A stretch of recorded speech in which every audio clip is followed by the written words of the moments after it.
Boa noite a todos. É, Meu nome é Paulo, eu sou o presidente do Comitê do Paciente Crítico Oncológico da AMIB, nessa gestão, e hoje o nosso comitê que vai conduzir aí o AMIB no ar. É um prazer estar aqui, e eu gostaria de chamar a nossa palestrante, que é a doutora Fernanda Atala. Ela é médica intensivista, coordenadora da UTI da disciplina de Medicina Intensiva da Universidade Federal de São Paulo, e membro do nosso comitê. Ela vai falar sobre um tema bastante importante, bastante complexo e que vai prender a nossa atenção aí, que é a coagulação intravascular disseminada no paciente crítico oncológico. Fernanda, obrigado por aceitar o convite e vamos lá, né? Bom, boa noite a todos. Obrigada, doutor Paulo. Boa noite. Obrigada pela MIB, né, pela oportunidade de estar aqui. Eu vou começar, vou compartilhar a aula com vocês. Calma aí. Está compartilhado. Eu acho que 8 horas da noite é um horário, é, talvez seja um pouco. Esse tema, CIVD no paciente oncológico, talvez seja um tema um pouco árduo para a gente discutir essa hora da noite. Mas eu vou tentar passar um pouquinho de conhecimento para vocês. Espero que no final a gente consiga interagir e aprender em conjunto. Bom, vamos lá. Bom, o roteiro da nossa aula vai ser: eu vou falar um pouquinho sobre o modelo celular da coagulação. Não tem como a gente falar de coagulação sem explicar um pouco de como é que é a coagulação, né? Falar um pouco de CIVD no paciente crítico, de maneira geral, quais são os perfis de CIVD. Aí a gente vai falar do CIVD no paciente oncológico, as particularidades da CIVD no paciente oncohematológico e o manejo e tratamento da CIVD. Vamos lá. Então, quando a gente fala de coagulação, quando a gente olha, assim, fala de coagulação, cascata de coagulação, e olha esse slide, e olha fatores de coagulação, a gente já até desanima. A gente olha e fala, ai, meu Deus, lá vem aquele negócio de fator 5, 8, 10, tal. Mas, para explicar coagulação intravascular disseminada, eu vou ter que falar um pouquinho de coagulação. E a gente, normalmente, pelo menos eu na faculdade, eu aprendi via extrínseca, via comum, tá? Mas agora, atualmente, a gente não usa mais, a gente não fala mais em vias separadas, porque todos os fatores interagem em conjunto, interagem com o endotélio. Então, você fala de um modelo em que tudo interage simultaneamente, que é o modelo celular da coagulação, tá? E quando a gente fala de hemostasia secundária, que é a própria cascata de coagulação, tem dois fatores, na verdade, três fatores, que são extremamente importantes. Também vão ser extremamente importantes na CIVD. Primeiro é o fator tecidual. O segundo é a trombina. E o terceiro é a fibrina, tá? Então, toda aquela cascata de coagulação, o objetivo é qual?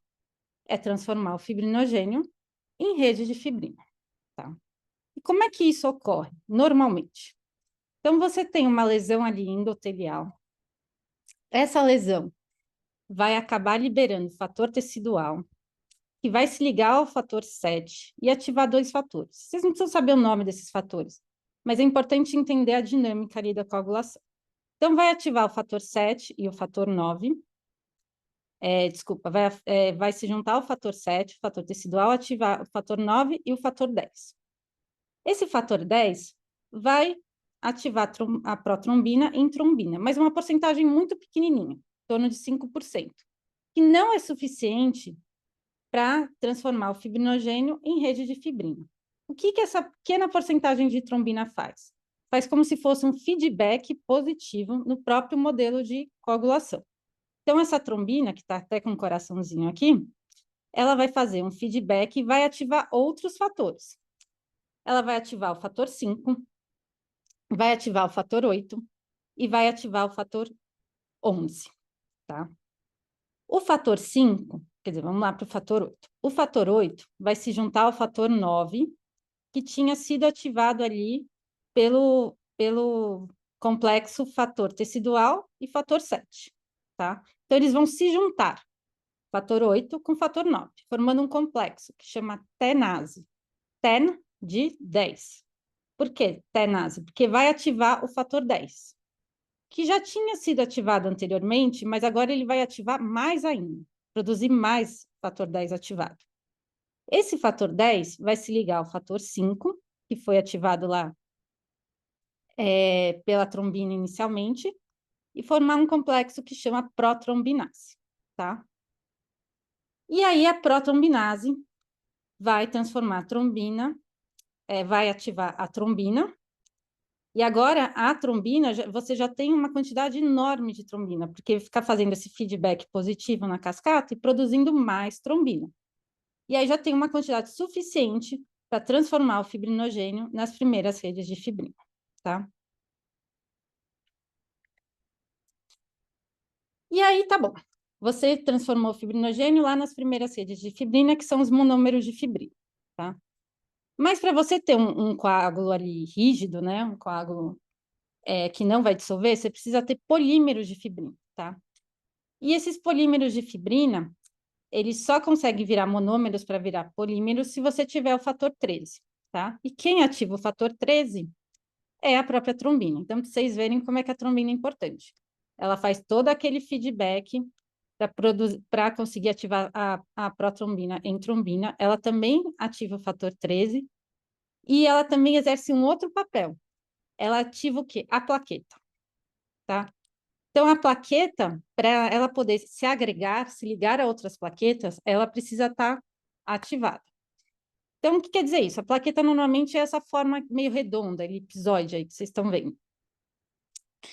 Mas, para ela formar o trombo, ela precisa ficar numa forma mais pseudópodes, que é essa figura do meio, tá? E quem ativa ela e faz com que ela fique com essa formação aí, com essa deformidade, é a trombina.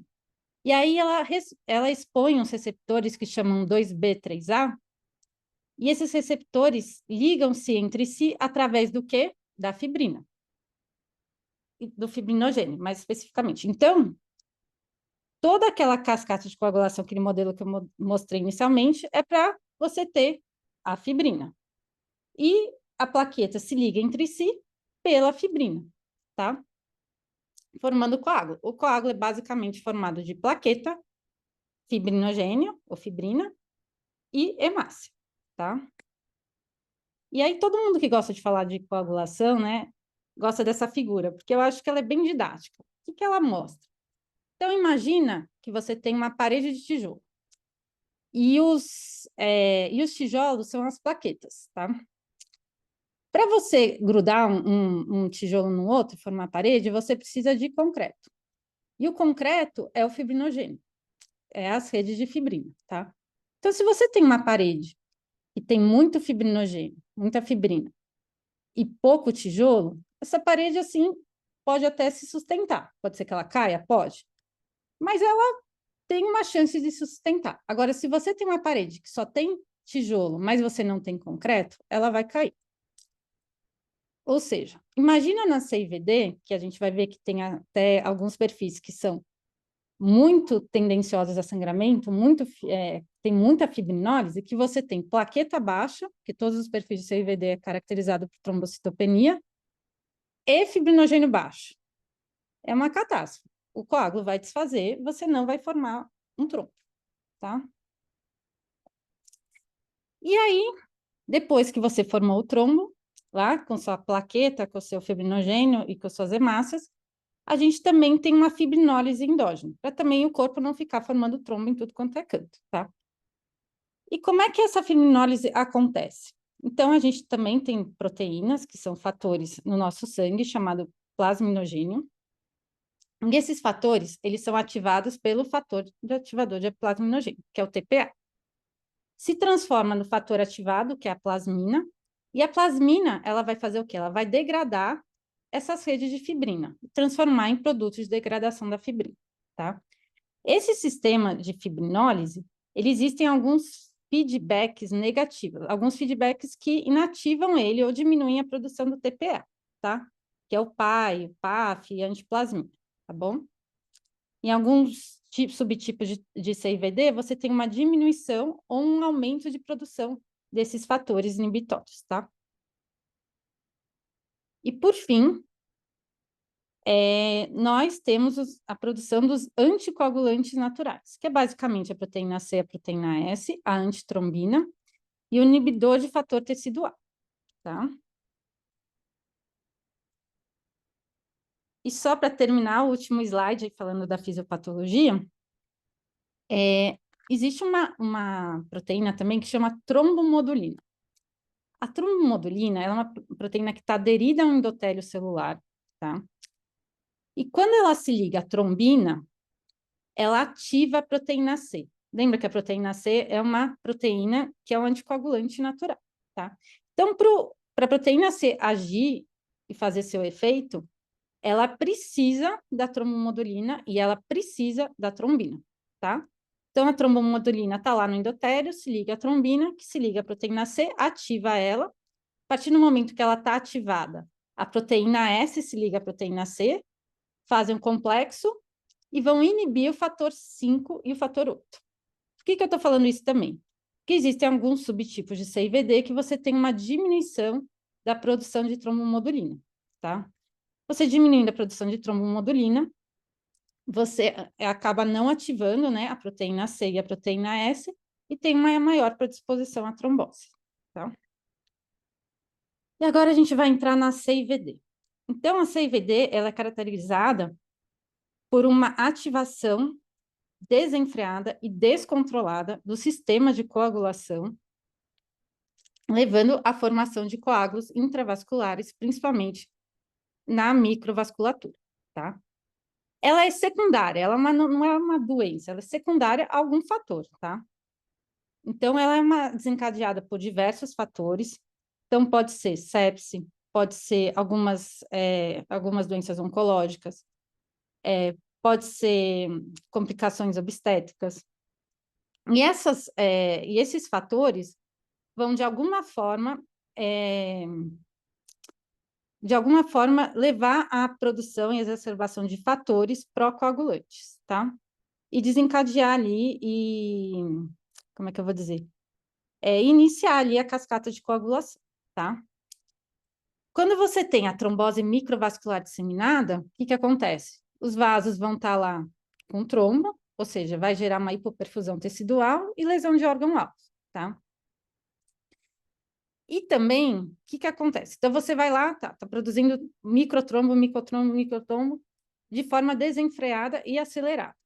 Ou seja, você tá lá, os trombos são basicamente do quê? De fibrina e plaqueta. Então, você começa a consumir plaqueta, e tá tudo virando trombo, tá? Ao mesmo tempo, você está consumindo e você está, de alguma forma, ativando isso, pela causa ali da CIVD, ativando ali a coagulação. Então, você está consumindo também fator de coagulação. Só que o fígado, que é o principal responsável pela produção dos fatores de coagulação, não consegue suprir em tempo real. Então, o que começa a acontecer tardiamente? Uma diminuição da produção dos fatores de coagulação, tá? Além da plaquetopenia. E quando começa a formar muita rede de fibrina, você ativa o sistema fibrinolítico. O que muitas vezes acontece é que esse sistema, essa ativação pode ser um pouco desenfreada e um pouco exacerbada, tá? E aí, às vezes, essa própria fibrinólise acaba sendo mais exacerbada do que o normal, então vai formando coágulo desenfreadamente, e esses coágulos vão dissolvendo desenfreadamente. Então, forma trombo, dissolve trombo. Então, fica fazendo trombose e sangramento simultaneamente, tá? E, ao mesmo tempo que diminui a produção dos fatores de coagulação, também acaba diminuindo e depletando a produção daqueles anticoagulantes naturais. E quando você diminui a produção dos anticoagulantes naturais, aí você tem uma maior predisposição ainda à trombose, principalmente trombose em grandes vasos, tá? E agora mais uma figurinha para vocês. Então, como é que é a fisiopatologia da CIVD? Então, vamos lá, tem várias causas. Então, eu vou mostrar aqui, por exemplo, na sepse. Na sepse é a principal causa de CIVD, que a gente vê em paciente crítico, né? Então, a sepse, os monócitos expressam ali, tem uma expressão maior de fator tecidual, que vai acabar ativando a cascata de coagulação e acabando incentivando a formação e a produção de trombina, tá? Na nossa aula, os cânceres, né, as células malignas, vários tipos de câncer acabam expressando o fator tecidual também no seu endotélio, que vai acabar ativando também a coagulação e formando a trombina, tá? Essa trombina, que nem eu mostrei para vocês no primeiro slide, vai transformar o fibrinogênio em rede de fibrina, aderir lá, fazer a ligação entre as plaquetas e formar o trombo, tá? E complicações obstétricas também. Algumas células, por exemplo, de ruptura placentária, acabam expressando o fator tecidual e ativando a cascata. Lógico que não é só fator tecidual, tem um monte de reações, um monte de fatores envolvidos, tá? Mas, coincidência ou não, quase todas as causas você tem um aumento da expressão de fator tecidual, tá? Simultaneamente. Essas causas estão muito associadas à liberação de citocinas pró-inflamatórias, principalmente IL-6 e TNA-alfa, que acabam levando a uma lesão capilar ali, uma ativação desse endotélio capilar e uma lesão desse endotélio. E aí, esse endotélio, dependendo do perfil ali da causa, ele acaba ou aumentando a produção daqueles fatores que antagonizam o TPA, ou diminuindo a produção desses fatores. Então, se eles aumentam a produção desses fatores, que é o PAI e o TAF, você vai ter menos fibrinólise. E se você diminui a produção desses fatores, você vai ter mais fibrinólise, tá? Então, basicamente, é isso que acontece, bem basicamente, tá? Então, a causa que está levando a CIVD vai aumentar a expressão lá de fator tecidual, incentivar e exacerbar ali a produção de trombina para formar mais fibrina, e você também vai ter um sistema fibrinolítico atuando, que ou vai ser voltado por uma hiperfibrinólise ou para uma hipofibrinólise, tá? Então, a CIVD é um desbalanço, é uma ativação da coagulação de maneira desenfreada, que pode ter um perfil mais trombótico ou um perfil mais fibrinótico, ou os dois simultaneamente. Tanto a trombose quanto o sangramento vai acabar levando, se não revertida, à disfunção de múltiplos órgãos e, dependendo da gravidade, até o próprio óbito. Tá? E aí, como é que você fala clinicamente, assim, sem ver exame laboratorial, ó, esse paciente está com uma CIVD? É muito difícil. É muito difícil você falar, ó, essa manifestação que eu estou vendo aqui, se não for aquele quadro clássico, é complicado. Porque normalmente os pacientes, o que eles vão ter? Eles vão ter alteração de órgão-alvo, mas é aquele paciente com sepsis. Aí você vai ver o paciente com disfunção renal. Aí você vai falar, é por causa da CVD? Não, você vai falar é por causa da sepsis, entendeu? Então, para você fazer o diagnóstico, normalmente a gente acaba usando os critérios clínicos, né, assim, lesão de órgão-alvo, mas principalmente os critérios laboratoriais que você vai ver. Então, por conta desses microtombos, você pode ter insuficiência renal, pode ter disfunção respiratória, assim, desconforto respiratório, envolvimento cerebral, o paciente evolui com delírio, coma, convulsão, insuficiência adrenal, podem ter casos mais graves, que é aquela púrpura fúmeas, que é aquela necrose ali da pele, que é uma forma bem grave ali, com a oclusão da microvasculatura, que você vê mais em CVD associada à sepse, tá? Você pode ter trombose macrovascular, mas é mais raro, normalmente a trombose é microvascular mesmo. E sangramentos, quando você vê, é mais como sangramentos ali de mucosa, peteca, de inserção de catéter. Não é comum você ver sangramentos com risco maior de vida, grandes sangramentos, né? Que é intracraniano, pulmonar, trato gastrointestinal. É menos comum, tá? Mas acontece também, tá? Estou aqui mostrando algumas figuras para vocês. Aqui é uma púrpura fúminas, que vocês estão vendo, com necrose ali do pé e dos dedinhos, né? Que é uma necrose de pele, que é uma forma bem grave, muito associada à sepse, né? Aqui vocês estão vendo na figura do meio petecas, e aqui um TEP. Tá? De exames laboratoriais, qual é o exame, assim, que costuma ser o mais sensível, né? E o primeiro a alterar? A plaqueta, tá? Você vai formando trombos na circulação, você vai consumindo plaqueta. Então, a plaqueta é o exame mais sensível e o primeiro a alterar.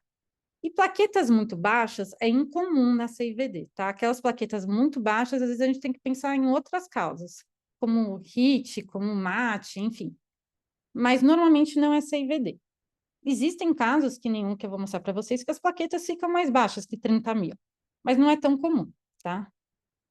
Outras alterações, prolongamento de TP, TTPA, que já reflete um pouquinho mais tardiamente ali, por conta do consumo dos fatores de coagulação, ocorre aí em 50% dos casos.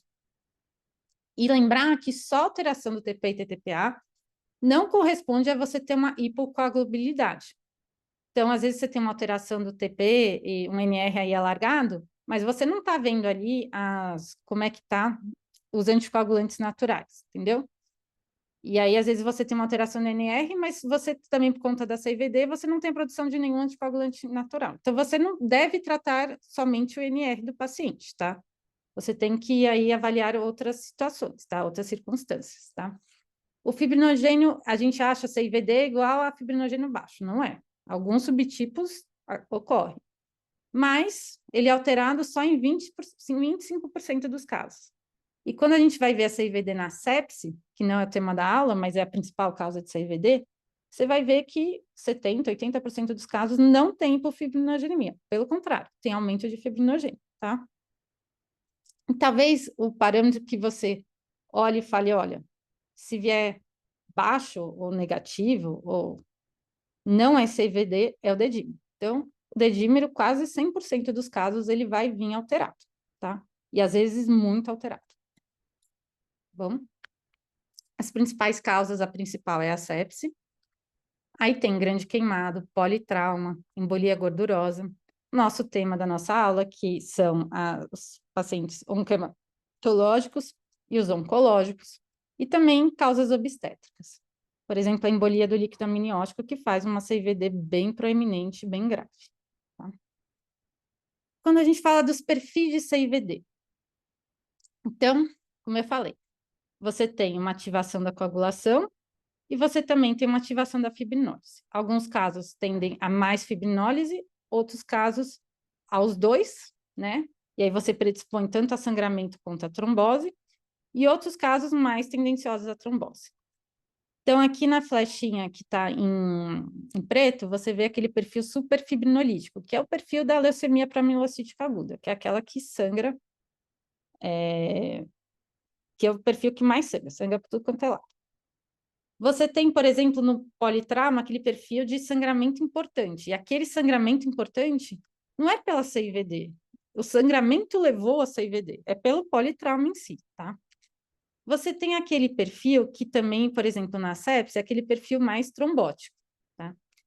E o câncer, e o paciente oncológico de órgãos sólidos, ele tem um perfil mais, uma CIVD ali mais tendenciosa à trombose do que a sangramento, apesar que alguns casos podem ter sangramento, mas é mais indolente. É aquele paciente com CIVD crônica, não é aquele paciente que vai chegar na UTI por conta da CIVD. É aquele paciente que às vezes tem um câncer de próstata metastático, que está com uma disfunção renal, uma plaqueta ali um pouco consumida, 60, 70 mil, mas que não tem nenhum sintoma muito exuberante, né? Então, esse é mais ou menos o perfil dos pacientes com câncer de órgão sólido, tá? Que é um CIVD mais indolente. Bom. Então, como é que agora, entrando ali nos pacientes oncológicos, como é que é a CIVD em pacientes com câncer de órgão sólido? Então, assim, a CIVD é uma manifestação paraneoplásica, ou seja, ela está associada à doença oncológica, tá bom? E, normalmente, ela é desencadeada quando a doença oncológica está exacerbada ou em progressão, tá bom? Ela é mais longa, mais crônica e indolente, como eu falei. Ela tem um perfil mais trombótico do que de sangramento, tá? Mas ela também pode ocorrer em alguns casos com sangramento. Ela está mais associada a adenoscarcinomas mucinosos, então a câncer de pâncreas, mama, pulmão, próstata, trato gastrointestinal e glioblastoma, tá? Quais são os principais fatores de risco? aqueles pacientes que têm tumor já avançado, metastático, né, com uma alta carga de doença, tá? E aqueles que evoluem com necrose associada. Mas, quando eu falei, é um quadro mais indolente, mais crônico, tá bom? E o paciente onquematológico? Esse paciente é o paciente que vai se manifestar com uma CIVD mais aguda. E possivelmente uma das mais graves que tem, tá?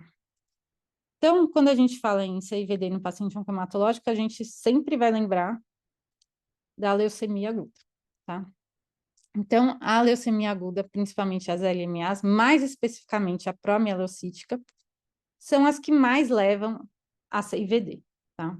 Quando a gente fala em promielocítica, que eu até vou mostrar um caso para vocês, 90% dos casos abrem o quadro com CIVD, tá?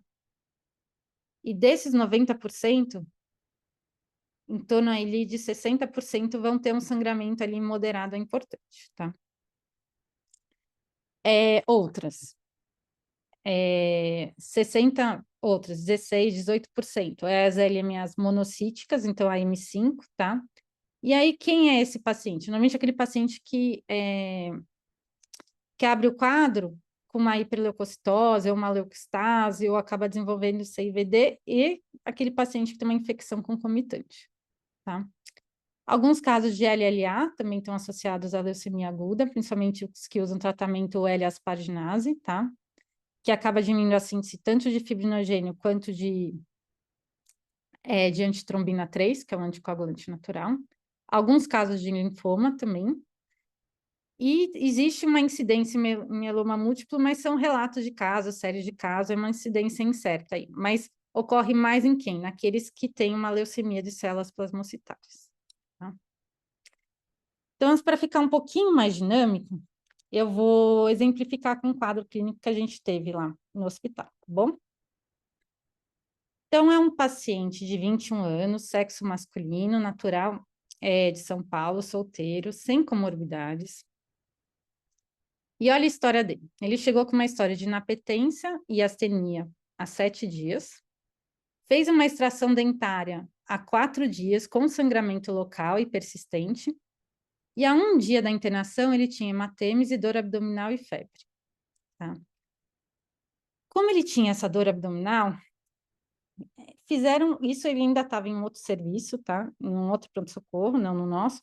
Fizeram uma toma de abdômen que identificou um apêndice secal em situação retrocecal, uma esplenomegalia com várias áreas de necrose, tá?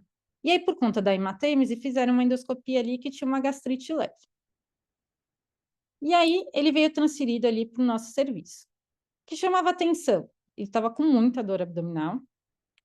No exame físico, ainda tinha uma gengivorragia ali, estava com uma temperatura de 38 graus e muita dor abdominal. Era o que mais chamava a atenção dele. E aí coletaram um hemograma dele e que viram no hemograma que tinha um HB 9,6, assim, um pouco baixo, um paciente anêmico, jovem, estranho. Um leuco de 36 mil aumentado, mas com 92% de células anômalas. Quando veio 92% de células anômalas, fizeram um esfregaço, que mostrou que tinha umas células com característica de células imaturas de aspecto morfológico sugestivo de promielócito, tá?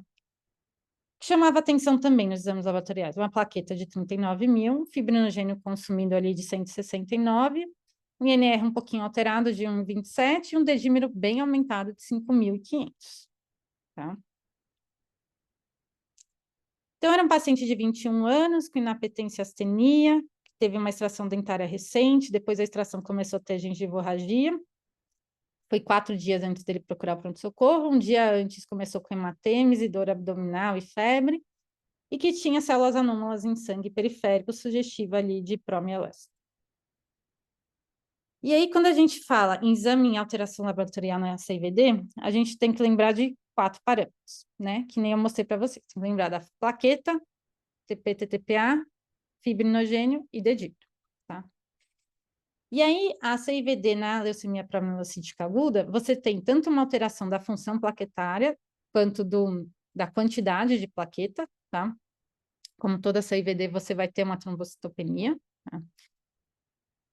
Você vai ter um aumento de TP-TPA pelo consumo dos fatores de coagulação, tá? E acontece um pouquinho mais tarde, mas você vê que no caso dele já estava no 4º dia ali, já estava começando a alterar e alargar ali o INR, e você tem uma extrema fibrinólise nesses pacientes. Então, o fibrinogênio tende a cair bastante, tá? E o dedímero também acaba ficando elevado. Então, se a gente for ver, como é que você faz o diagnóstico de CIVD? Então, não existe nenhum exame que você fale, eu vou dosar esse exame e eu vou fazer o diagnóstico de CIVD. Não. Você tem um score e, dependendo da pontuação do score, você tem uma predisposição maior, você acha que o paciente tem CIVD ou não. Que nem eu falei para vocês, o primeiro exame que costuma alterar é a plaqueta. Então, às vezes se dosa a plaqueta está baixo, mas os outros parâmetros da coagulação está tudo normal. Isso quer dizer que ele não tem CIVD? Não. Isso quer dizer que talvez ele esteja no início de uma CIVD. Isso acontece muito na sepse, tá? E aí, conforme o paciente vai piorando, você vai vendo que os outros exames acabam alterando também, tá? Mas o nosso paciente já chegou de cara com NR ali alterado, somava um ponto. Qual score que a gente usa? Então, tem vários. O mais usado pela gente, pelo Brasil, pela Europa, pelos Estados Unidos, é o da Sociedade Internacional de Trombose e Hemostasia, tá? Existem outros scores, existem até scores muito interessantes que são usados no Japão, tá? Para predizer CIVD. Então, por exemplo, eles têm um score que no paciente com leucemia oncohematológico, eles usam mais. Por quê? Porque o que eles falam? Eles falam que todo paciente oncohematológico vai ter plaquetopenia com leucemia. Então, eles já não dosam a plaqueta, tá? E que vai ter alteração de fibrinogênio. Então, eles também não dosam a fibrinogênio, eles dosam outros marcadores, tá? Que a gente não costuma dosar, antitrombina e alguns outros marcadores. Então, eu coloquei aqui o que a gente costuma usar, que é da Sociedade Internacional. Então, vamos lá. O nosso paciente tinha alteração lá do NR, já, somava um pontinho, um fibrinogênio acima de 100, ainda estava acima de 100, um dedímero bem alterado, acima de 4.000, e uma plaqueta ali de 39.000, que era menor de 50.000. Então, ele somava 6 pontos e veio, se você for ver pelo score, era bem sugestivo aí de CIVD. Como ele vinha com febre, dor abdominal, e ele tinha uma neutropenia mesmo, porque ele tinha 39.000 leucócitos, mas era tudo blasto, então você ia ver em neutrófilo, era uma porcentagem baixa, acabou ficando uma neutropenia febril de diagnóstico e a CIVD. Entraram com antibiótico, entraram com tratamento da CIVD no paciente com leucemia, que é o ATRA, tá? Que depois eu vou falar um pouquinho mais para frente. Fizeram analgesia, TC de abdômen, conta dessa dor abdominal e pediram vaga na UTI. Tá? Então, o que acontece na leucemia promielocítica aguda? Então, quando você vai ver lá, você tem o promielócito, você vai ver lá como é que forma o neutrófilo. Então, começa com as células hematuras, o promielócito, vira mielócito, metamielócito e depois neutrófilo. Tá? Na leucemia promielocítica aguda, você tem uma translocação do cromossomo 15 e 17, que faz uma criação de um gene de fusão, que é o PML-RAR. Esse gene de fusão impede que os promielócitos se diferenciem em mielócitos, tá? E aí eles ficam se multiplicando. Então, fica multiplicando o promielócito e ninguém diferencia em mielócito, tá? E aí, isso vai acabar levando à leucemia. E qual que é o problema do promielócito? O promielócito, ele expressa uma grande quantidade de fator tecidual, tá? E também de fatores procoagulantes. Esse fator tecidual, que é expresso ali no promielócito, ele vai desencadear ali a cascata de coagulação, vai se ligar ao fator 7, vai ativar toda a cascata e vai começar a produzir trombina, que vai fazer todo aquele feedback positivo que eu expliquei no início para vocês, produzir mais trombina para transformar o fibrinogênio em rede de fibrina, tá? Além de tudo, a célula lá da LPA, da promielocítica, também libera fatores procoagulantes que acabam ativando diretamente o fator 10. Então, já pula até toda a parte inicial lá da ativação pelo fator tecidual, aumentando mais ainda a produção de trombina, tá? E, consequentemente, de fibrina. E aí, também temos um outro problema ali na promielocítica. As células, os promielócitos, né, malignos, eles também expressam uma proteína que chama anexina 2. Essa anexina 2, na superfície desses leucócitos, desses promielócitos, eles ativam de maneira desenfreada o fator ativador de plasminogênio. E um outro fator, que chama ativador de plasminogênio tipo uroquinase. Ambos transformam plasminogênio em plasmina, que vai degradar as redes de fibrina. Só que esse processo é extremamente exacerbado, extremamente importante. Então, você tem uma fibrinólise importantíssima. Então, forma coágulo dissolve, forma coágulo dissolve, e o paciente sangra. Tá? Sangra de verdade. Então, quando a gente fala em promielocítica UTI, que nem eu falei, 90% dos casos de promielocítica tem CIVD, tá? 60% ali podem complicar e ter uma hemorragia importante, tá? Mas, inicialmente, a maioria dos casos ali tem um sangramento de mucosa e peteca. 20% desses pacientes evoluem a óbito. E quando que eles evoluem a óbito? Nos primeiros 30 dias, na fase aguda, na hora que faz o diagnóstico da LPA. Então, assim, o que é falado, né? Se ele sobreviver ao tratamento, né, e à hemorragia, a cura é de 90%. Mas ele precisa sobreviver a esses primeiros 30 dias, principalmente as primeiras 2 semanas, tá? Então, as principais complicações ocorrem nos primeiros 30 dias, que tem um pior desfecho. Quais são as principais complicações? Hemorragias importantes, que é a principal, principalmente sistema nervoso central, que eu acho que é o que mais nos preocupa, né? Pulmonar e trato gastrointestinal. Você também pode ter a síndrome da diferenciação do atra, que depois eu vou explicar para vocês. Em muitos casos tem sepse, e a sepse também pode estar associada, que nem o nosso caso, o paciente abriu o quadro com CIVD e sepse concomitantemente. Tá?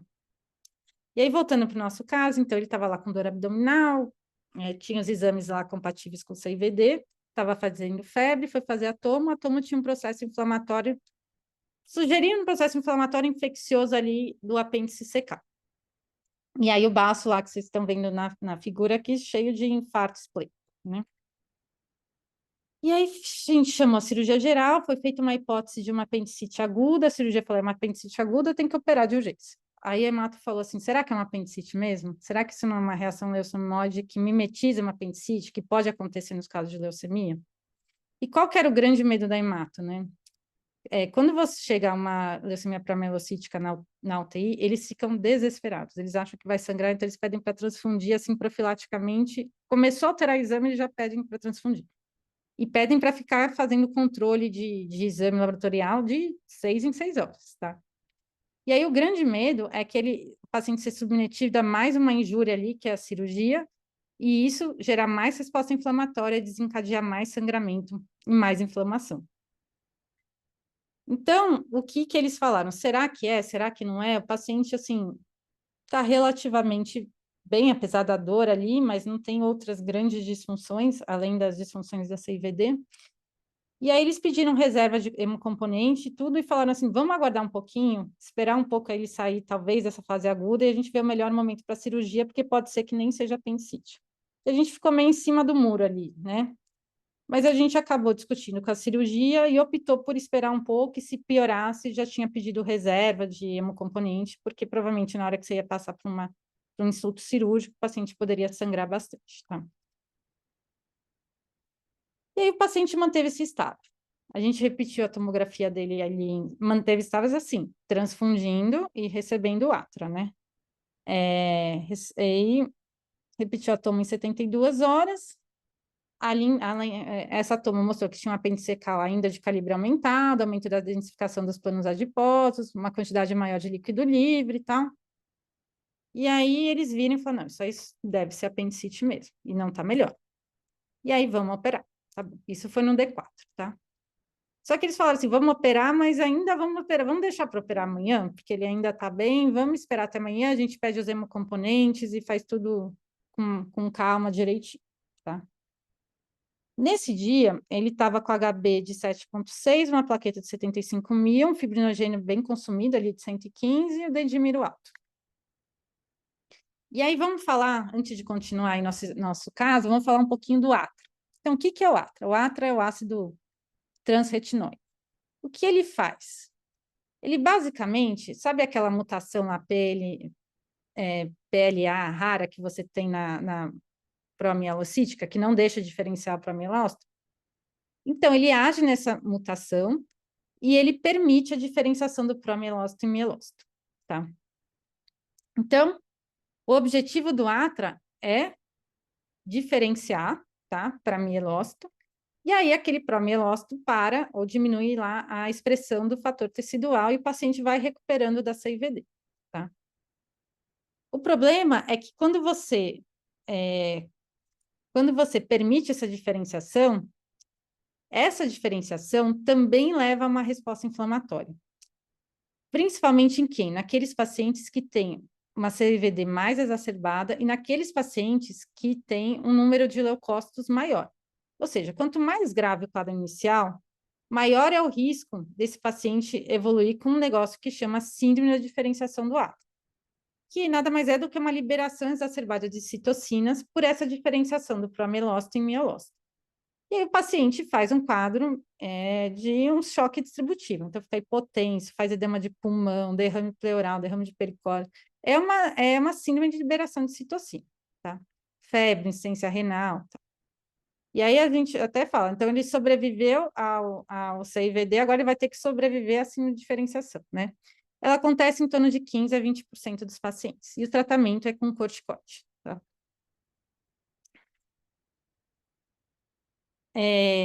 E aí vamos voltar ali para o nosso paciente. Então, diante ali daquela alteração de fibrinogênio e uma alteraçãozinha do NR, porém o paciente nem estava mais sangrando, e ele ia operar, ele ganhou 9 crios e 6 plasmas.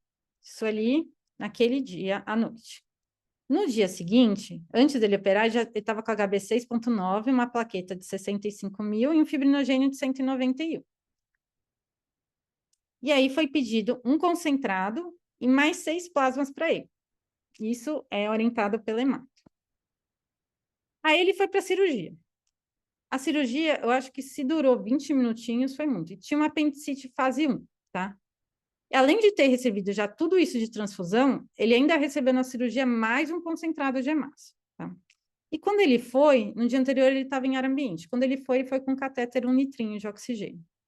E ele voltou com uma máscara Venturi de 15 litros, tá? Então, ele voltou com uma máscara Venturi de 15 litros, estava saturando 87% com essa Venturi, taquipneico, sinais de esforço respiratório, crepitava até ápice, fizemos um ultrassom POCUS, tinha a linha B difusamente, evoluiu com uma função com um VD dilatado, com padrão restritivo, com disfunção diastólica, que era um padrão que ele não tinha antes, tá? E aí uma hipertensão importantíssima, a gente entrou com niprid com doses bem altas, acabou sendo entubado por conta disso. Então, uma cirurgia de 20 minutinhos e tudo isso aconteceu, né? E aí, o que aconteceu com ele, né? Aí, depois de 2 dias, ele foi melhorando, foi desinflamando, a gente conseguiu extubá-lo, né? E ele conseguiu ir de alta e foi de alta até para casa, depois de uns dias. Mas ficou na dúvida, será que ele fez um taco por tanta transfusão e tanta transfusão assim em 24 horas? Ou será que ele fez uma síndrome de diferenciação? De qualquer jeito, ele tratou para os dois. O pior é que você tinha aqui você acabava, como ele estava muito hipertenso, com disfunção diastólica, a gente acabava estava dando niprid, aí depois se dava corticóide simultaneamente, enfim. Mas ele melhorou. Mas eu só quis mostrar isso para mostrar que, assim, além de tudo, né, você tem que tomar... Você acaba transfundindo muito esses pacientes com muito medo deles sangrarem, né? Mas a gente acaba não vendo os riscos da transfusão, né? E um dos riscos é a reação transfusional. Bom?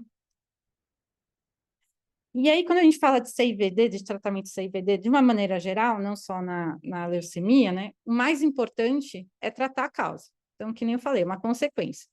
Então, a gente está falando aqui de CIVD, um monte de cascata de coagulação, essa hora, para eu chegar no fim e falar assim, sabe como é que você trata a CIVD? Você tem que tratar a causa da CIVD. E dar suporte transfusional. E é verdade, tá? Então, a gente faz o diagnóstico, mas é a consequência de alguma coisa.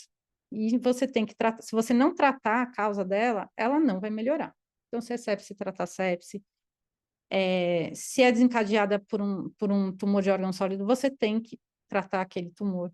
senão não vai melhorar. Se for pela LPA, você tem que tratar a LPA, tá bom?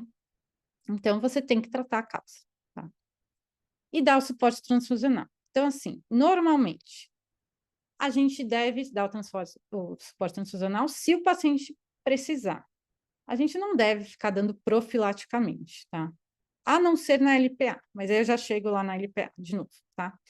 Então, a transfusão de plaqueta geralmente deve ser iniciada, a menos que deve ser evitada, na verdade, que eu acabei de falar, a menos que o paciente esteja extremamente plaquetopênico, uma plaqueta menor que 10.000, mas como eu falei para vocês, na CIVD é raro ter uma plaqueta tão baixa, tá? Se você vai fazer um procedimento planejado com alto risco de sangramento, tá? E se há sangramento ativo, o paciente está plaquetopênico. Então, se há um sangramento ativo e ele está plaquetopênico, o nosso alvo ali deve ser em torno ali de 30 a 50 mil, tá? A reposição de fibrinogênio, então, se aqueles pacientes que evoluem mais com fibrinólise, você tem consumo de fibrinogênio, você também não deve dar fibrinogênio para todo mundo. Para quem que você deve dar? Aquele que está sangrando, tá? E aí, naquele que está sangrando, o alvo de fibrinogênio ali, a gente deixar em torno de 150 a 200, tá? Ou naqueles, aí tem as exceções, que é aqueles com fibrinogênio muito baixo, ali menor que 80, menor que 60. Talvez dê para considerar uma transfusão de fibrinogênio, porque você imagina, o fibrinogênio lá de 60 e a plaqueta de 20.000, a chance dele sangrar é muito alta, tá? Tomar cuidado com TP e TPA, isoladamente, na ausência de sangramento, né? A gente não deve tratar INR desses pacientes, tá? Então, assim, uma sugestão, o paciente está sangrando, tem plaqueta baixa, tem fibrinogênio baixo, que é a primeira coisa que você vai olhar, repõe esses fatores. Não melhorou? Aí você vai atrás do INR, porque o INR, ele só reflete o tempo de protrombina, né? Ele não vai refletir os anticoagulantes naturais, que nem eu falei para vocês, tá? E nem a interação dos fatores de coagulação. Então, se você tiver um sangramento, importante, uma alternativa é você guiar pelo Rotem, porque o Rotem, os testes viscoelásticos conseguem mostrar melhor qual que é o momento do sangramento, se é uma deficiência de fator de coagulação, se é uma deficiência de plaqueta, de fibrinogênio, ou se é hiperfibrinólise. Ou, vamos lá, você não tem Rotem e você também não tem recurso para ficar fazendo Rotem de 4 em 4 horas. Tá? Então, aí, você pode dar plasma para o seu paciente se o NR ali estiver acima de 2 e ele estiver sangrando, tá? Mas lembre-se sempre de corrigir os outros fatores de coagulação antes, tá? E o uso de heparina no CIVD. Então, ainda tem, assim, tem bastante estudo, mas nenhum estudo foi conclusivo, tá? Com resultados bem conflitantes. Então, assim, para quem que a gente tem que fazer o feijão com arroz? Para quem que a gente vai dar uma heparina terapêutica, normalmente? Para quem tem trombose de grande vaso, para quem tem TEP, para quem tem TVP. Para quem tem, talvez, aquela púrpura fulminas que eu mostrei para vocês. Esses pacientes, a gente pode tentar usar ali a heparina terapêutica. Para os outros pacientes, aí não existe um guideline que vai te recomendar ou não. Tem alguns casos que às vezes a gente faz e dá certo, tem outros que não, mas você não vai estar respaldado pela literatura para fazer, tá? O uso de heparina profilática, lembrar que o uso de heparina profilática é recomendado para todos os pacientes críticos com alto risco ali de trombose, tá? Então, assim, a gente deve entrar para quem? Para todo mundo, exceto quem? Quem estiver sangrando ativamente, quem tiver uma plaquetopenia muito importante, então aquelas menores que 30.000, tá? Ou 50.000. Na CIVD, se a causa não for LPA, talvez menor que 30.000, a gente já deve entrar, principalmente se for sepse, que tem um perfil mais trombogênico, tá? Aqueles pacientes com fibrinogênio muito baixo, então aqueles fibrinogênios de 80 a 60, talvez a gente possa segurar um pouquinho a heparina profilática. E naqueles que você vai ter que fazer um procedimento com grande preocupação em relação a sangramento, aí você não dá heparina profilática, tá? E na LPA, né, na promielocítica aguda, que nem eu falei, é uma situação que o paciente é muito tendencioso a sangramento, tá? Vai ver mais de, em torno de 60%, 50% vai ter sangramento ali importante. Então, também é baseado em opinião de especialista, não tem um grande nível de evidência, mas o pessoal é bem restritivo em relação a usar heparina profilática, tá? Mesmo com plaquetas ali mais altas. Então, é aconselhável, você vai ver os guidelines, a não usar heparina profilática, a não ser até a CIVD ser controlado e o paciente sair do estado de CIVD, tá bom? Porque aumenta muito o risco de sangramento, tá? Que mais? Manter uma plaqueta em torno de 30 mil, e aí os guidelines recomendam você transfundir sangrando ou não sangrando, tá? Um NR menor que 2 e um fibrinogênio acima de 150. E aí fica aquela dúvida lá que a gente fica, né? Assim, a gente está transfundindo, que nem aconteceu com o nosso paciente, com aumentando o risco ali dele ter uma reação transfusional, tá?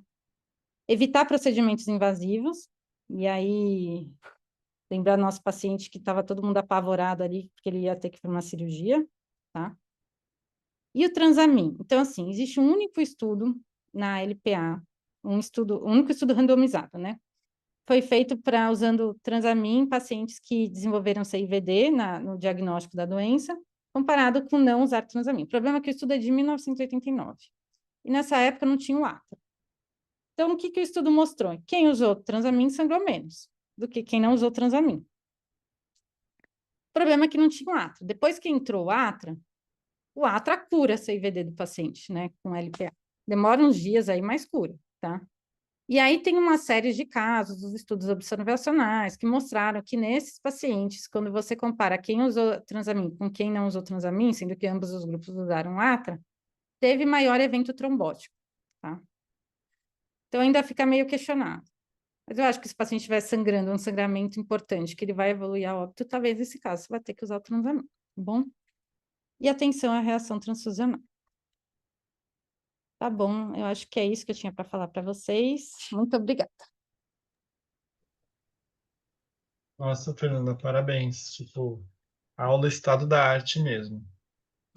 É, a hora está A gente tem alguns minutinhos que a gente pode fazer perguntas.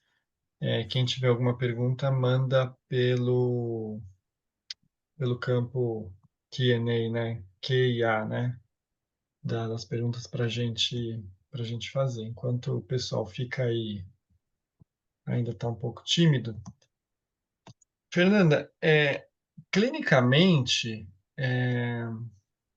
como que a gente conseguiria, ou que eu levaria em conta para diferenciar uma CIVD de outras coagulopatias que acontecem em paciente com câncer?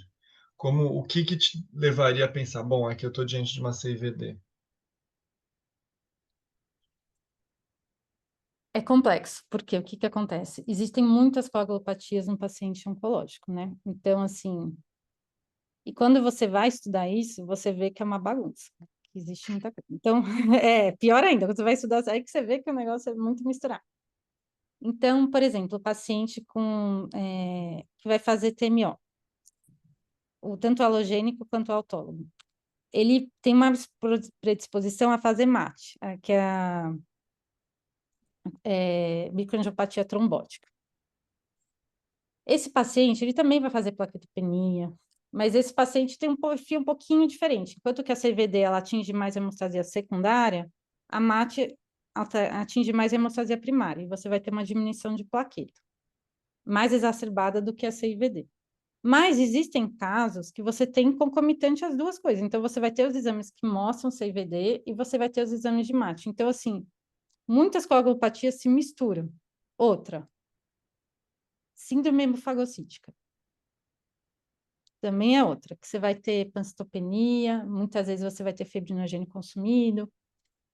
Aí, eu revendo, né, eu vi, assim, que em torno de 15 a 20% dos casos tem CIVD junto. Inclusive, assim, quando o paciente tem uma leucemia associada à hemofagocítica, ele aumenta a chance de ter CIVD.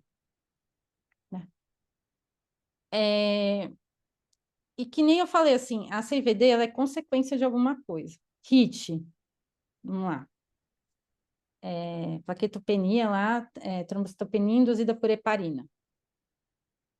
Também, você costuma ter um pouco, você associa o fator causal, que foi ao uso de heparina, mas existe uma porcentagem que evolui para CVD. Então, assim,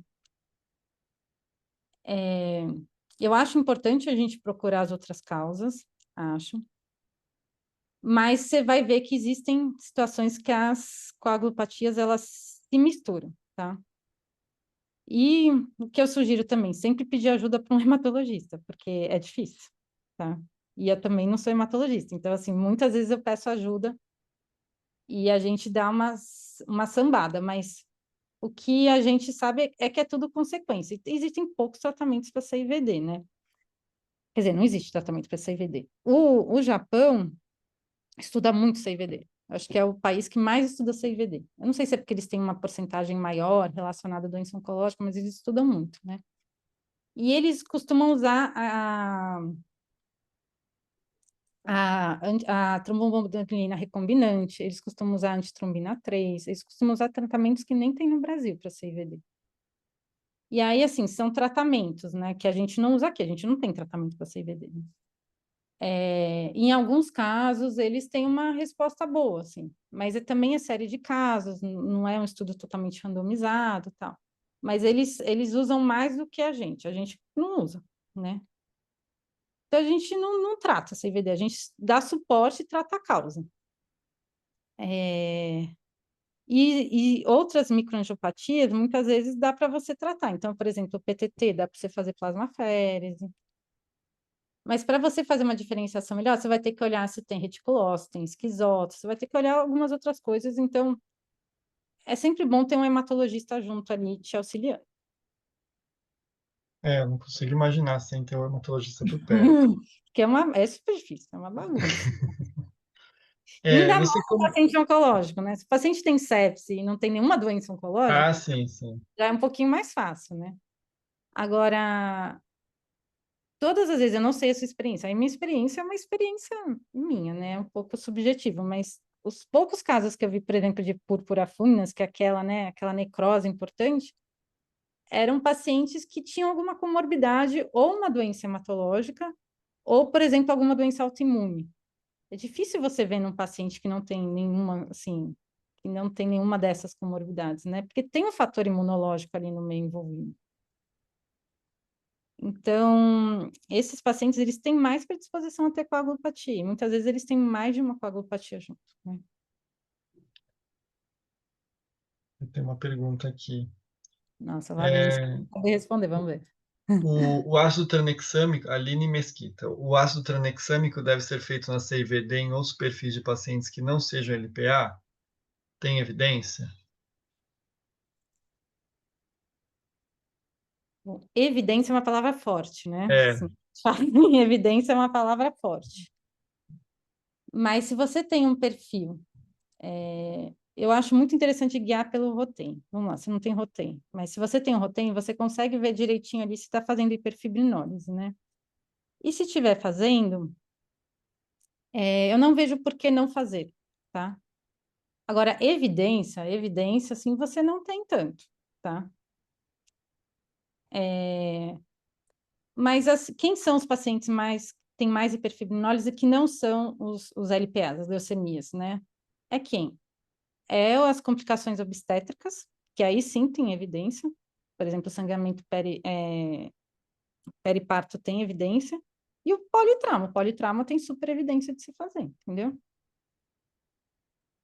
As outras que evoluem com perfil mais fibrinolítico, aí você tem que ter pelo menos algum indício que realmente aquilo está acontecendo. Eu não tenho, assim, muita evidência, mas eu faria, tá? certo. Deixa eu ver. Eu não deixaria de horário, assim, porque às vezes as pessoas deixam lá de 8 em 8 para De da 8 em vida. 8, né? É. Não. Aliás, não existe 8 em 8, né? Se vocês forem sabe, essa história de 8 em 8 veio dos creches, que é um grama agora, nas primeiras 3 horas, Uhum. e o outro em 8 horas. Aí as pessoas fazem de 8 em 8 horas, mas não é de 8 em 8, é em 8 horas, né? É, deixa assim, acho que ninguém mais mandou pergunta. Eu vou fazer uma última pergunta, então, para a gente encerrar. Você falou sobre usar heparina quando tem evidência de trombose, né? Como que você faria, ou como que vocês fazem, ou como que a hematologia de vocês sugere, quando você tem esse evento trombótico mesmo, mas o paciente está plaquetopênico?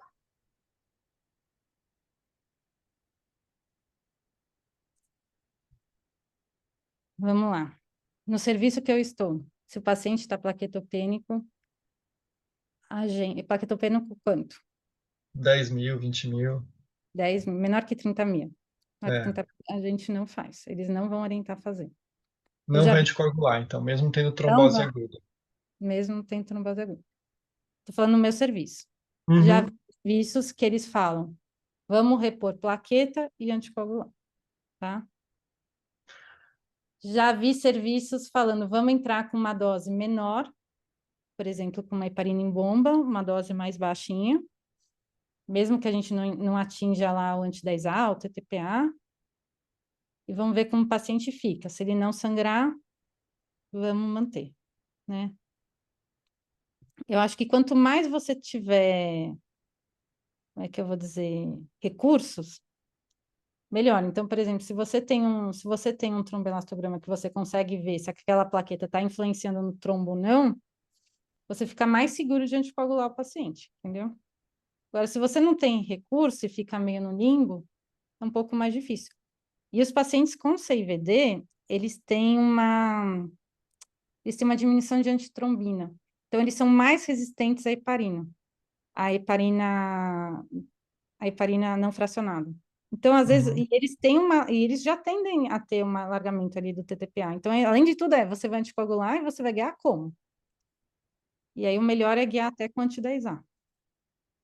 Tá? É super complicado.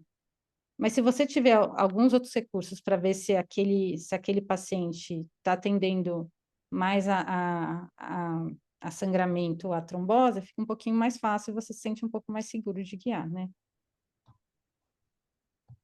Agora, assim, quando você dá a plaqueta para o paciente, também a plaqueta é consumida muito rápido. Você vai dar a plaqueta vai virar trombo. Então, também não sei se você está trocando 6 por meia dúzia, sabe? É, eu tenho essa impressão também. Mas muitas vezes o que eu vejo no meu serviço é recomendação de transfundir a plaqueta anticoagular.